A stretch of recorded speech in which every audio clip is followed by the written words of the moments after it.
No a my sa teraz ideme venovať móde, pretože to je tiež tvoja, ale teraz sa ideme pozrieť z tej mužskej časti. András Krojc je dnes tu spolu s nami a už sme riešili, ako bol oblečený napríklad pán Klaus v tomto prípade. Už sme rozprávali o tom, čo je aj považované za faux pas, ale možno taká otázka, ako by si poradil mužom, ako sa majú obliecť do práce, keď napríklad nie je daný žiadny dress code alebo nejaké pravidlá obliekania sa? Čiže pokiaľ nemusia ísť v obleku, hej? Áno. Ono to ťažko povedať, že by to malo byť nejak konkrétne. Ja si myslím, že to oblečenie do tej práce by malo nejakým spôsobom korešpondovať jednak s tou prácou ako takou, hej? Keď budeme robiť v exteriéri záhradníka, tak určite to bude vyzerať inak. Jasne, tak pracovné oblečenie samozrejme musí mať. A samozrejme s osobnosťou toho, kto si to oblečenie vyberá.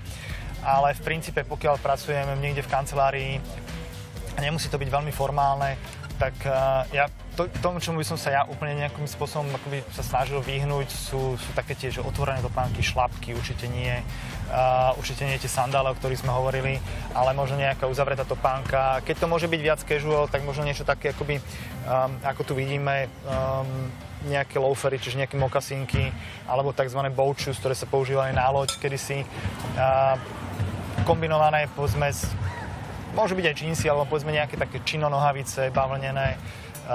Nemám šajnu, čo sú čino-nohavice. Čino-nohavice, tu sme to niekde aj zavesili. Sú to v podstate bavlnené nohavice. Áno.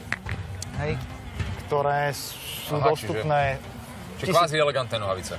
No, nie sú také pre nás lajkov sú elegantné. Dobre, elegantné. Dobre. Ja ti do toho skočím. Mňa veľmi zaujíma tvoj názor. Ty si sám sebe pánom, ale predstav si, že máš šéfa, ktorý sa horšie oblíka ako ty. Môže to ohroziť moju prácu? Teda tvoju prácu? Je to nevhodné? Veľa vecí môže ohroziť tvoju prácu. Ale obliekanie by to nemalo byť, hej? Hej, ale to, že sa šéf oblieka horšie, je skôr jeho problém, hej?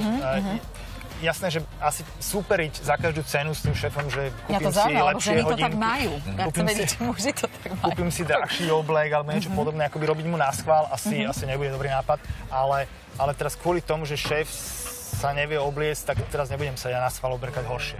András, poď sem, prosím ťa, aby sme ťa videli.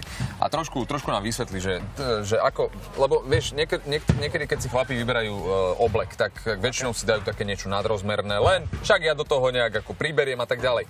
Ty si veľmi tak akože napasovane oblečený, čiže keď si chce niekto vybrať... si to môže dovoliť, vieš? Môže si dovoliť, ale dobre, budíš, povedzme, že viacerí majú postavu ako ty. Čiže čo by si poradil chlapom, ako si vybrať aj sako, ako by malo sedieť, ako by malo vyzerať? Cez rukávy, boky, dĺžka a tak ďalej.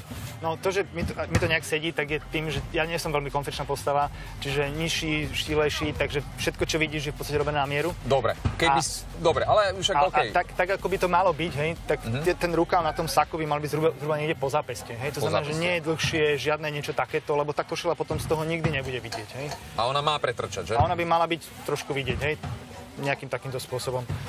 Na páse to môže byť samozrejme štíhlejšie, pokiaľ si ten človek môže dovoliť. Vpredu dĺžka saka zhruba niekde po rásporok, hej, z hľadiska bontónu, aby zakrýval rásporok. A čo je dôležité, aby plecia sedeli, aby neboli príliš široké. Vtedy to bude vyzerať, a vtedy aj ten pán Klaus by vyzeral asi trošku lepšie. Tam bol ten problém, že mal nadrozmerné sako. Ďakujem ti veľmi pekne. Andreas, my ideme, ale ideme ťa nakrmiť. Poď, však ty si hovoril, že si štíhli. Poď. Ľubka a Michal tu robia naozaj fantastické jedlá. Ľubka, prosím ťa, povedz,